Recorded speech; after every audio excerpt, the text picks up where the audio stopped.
With all of the talk concerning war and refugees, there is one issue that is being overlooked, that will be a major issue for all the nations throughout the world, and most especially for the nations of Europe and the Americas.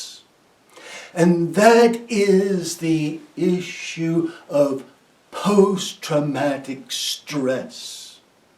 When people talk about war, they talk about the disasters, the diseases, the terrible killings, but the survivors are often severely injured when there is no physical sign of injury.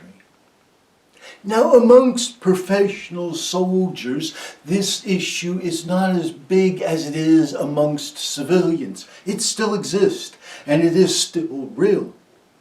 But professional soldiers are trained to remain calm, to take the same action again and again. And because they remain calm much of the time, the same chemicals are not released in their brains. However, when a civilian suddenly is bombed or finds themselves a target of gunfire, there is a flood of chemicals into their brain. And there is a terrible fear, and the chemicals lock that fear deep in the psyche to the sounds or the smells or the flashes of light, or perhaps just to some common thing that is near them. Now, the problem with this becomes very obvious when you look at what is happening in Ukraine. Here you have innocent civilians suddenly attacked. Suddenly they are under pressure that they did not expect. Children and adults alike are living in fear and in panic, in such a way that it is becoming ingrained into the psyche. And now these people are going to go worldwide as refugees. And the world is ready to offer them housing. It is ready to offer them employment. The world is ready to accept them as fellow citizens. But the world is not ready to deal with the emotional turmoil, the fear, the doubt, the night panic, the crying for no reason, the sudden withdrawal, the severe depression, the noise that suddenly causes a person to curl up in the fetal position. No, the world is not ready to deal with this. The world isn't expecting to deal with this, yet it is going to be dealing with this issue. And the first thing you must realize is the different methods of coping. Some people will cope by burying their emotions deep. Some people will cope by fear, and some people will cope by self-harm and suicide, and some people will cope with drugs and alcohol.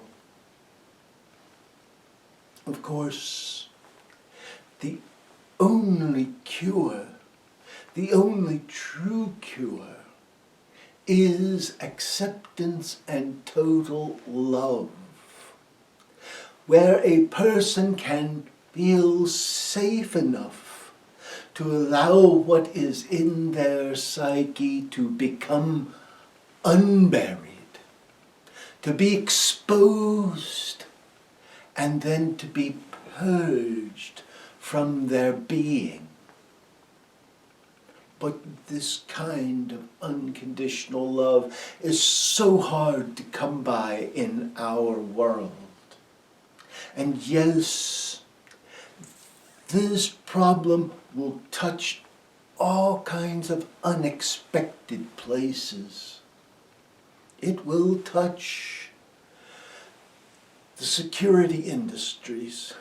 It will touch police forces and counselors.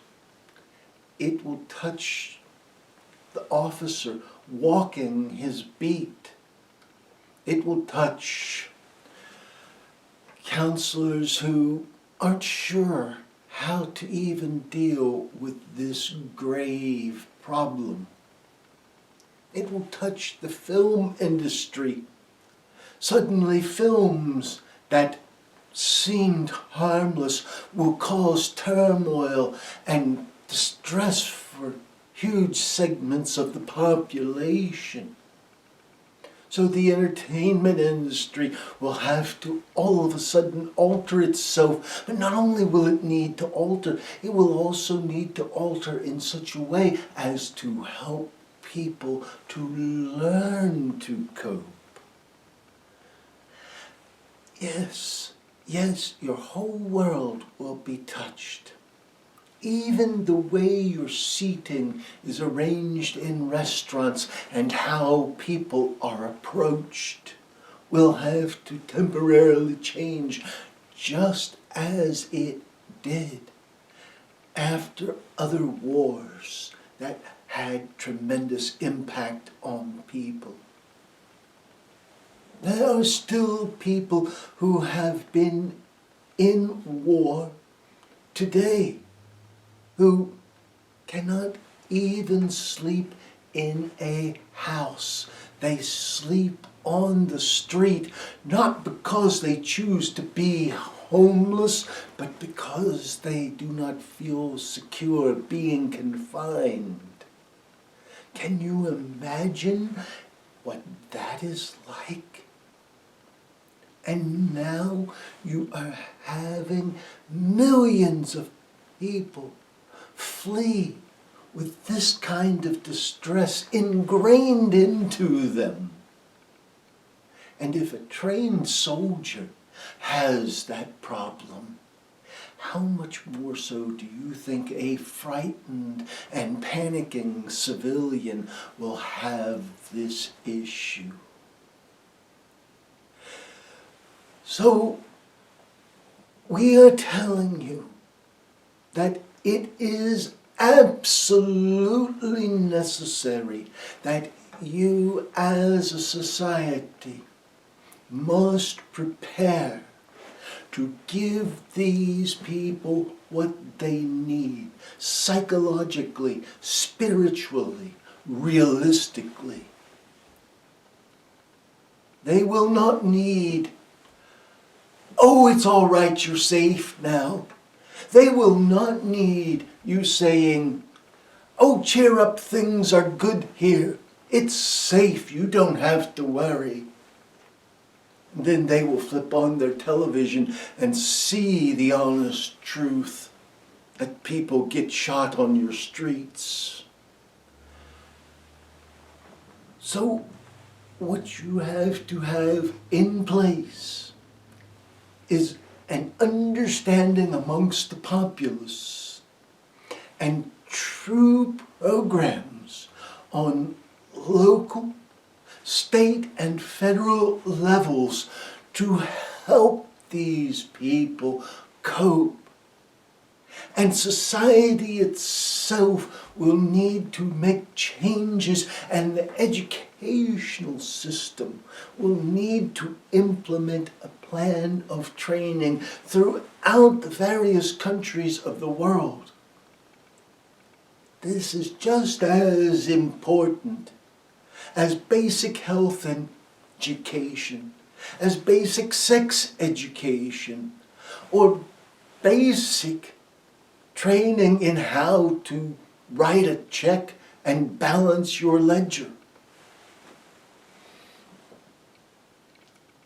All of the fancy education and the technical education in the world will not fix this problem. Simply supplying jobs, or even the education to do a job and the job, will not fix this problem. Just keeping a person entertained and employed will not fix this problem.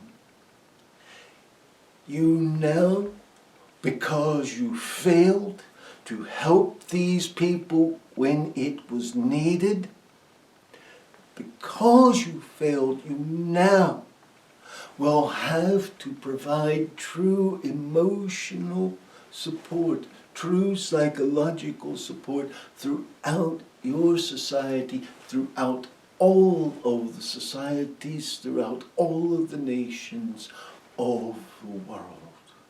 Start preparing now.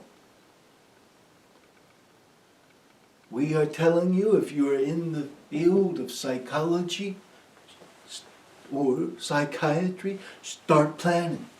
If you are a medical doctor, start learning what you will need to know. If you are a nurse, start learning what you will need to know to help these people. If you are in the entertainment industry, start thinking about how you can actually participate in healing these people, how you can actually provide knowledge to the general public, and how you can make programs that will actually benefit and aid this process.